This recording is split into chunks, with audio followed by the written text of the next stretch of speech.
Effectuez un test.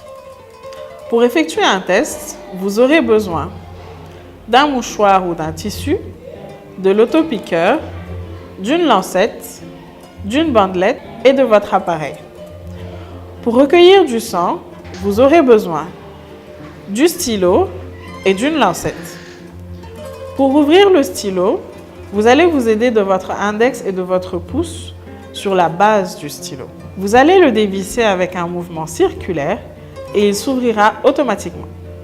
Pour insérer la lancette, vous pouvez déposer le bouchon, libérer votre main et déposer la lancette à l'intérieur du stylo jusqu'à entendre un petit clic. Ceci fait, vous dévissez le haut de votre lancette et reprenez le stylo dans votre main. À l'aide de l'index et du pouce, on referme le bouchon. Nous aurons des chiffres croissants sur la partie transparente pour pouvoir régler l'intensité de piquage. Procédons maintenant au piquage. On enclenche ainsi jusqu'à entendre un clic et on s'aide de son pouce pour piquer. Une fois qu'on a piqué, on peut appuyer pour sortir un petit peu de sang à l'aide de son pouce. Prendre la bandelette, l'insérer dans notre appareil qui va s'allumer automatiquement et suivre les instructions. L'appareil nous lira notre résultat après quelques secondes. En cours de lecture. Glycémie 87 mg par décilitre. Nous allons passer au test de calibration. Le test de calibration vous permettra de réinitialiser votre appareil en cas de résultat non fiable ou après quelques mois d'utilisation pour justement fiabiliser vos résultats.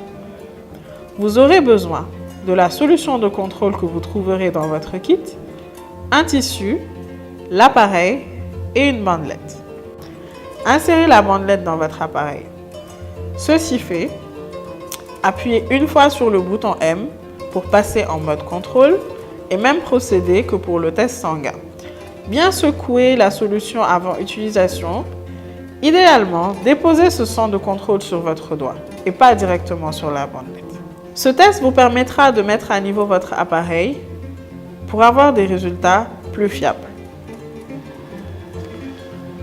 Glycémie 68 mg par décilitre.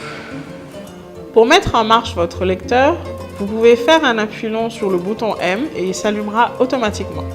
Vous avez également la possibilité de rallumer directement votre appareil en insérant la bandelette, d'où la fonctionnalité autocode.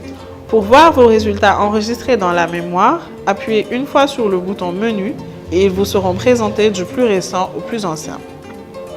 Pour éteindre votre appareil ou retourner sur le menu, faites un appui long sur le bouton menu. Notez qu'à chaque fois que vous changerez les piles, vous aurez à reparamétrer votre appareil.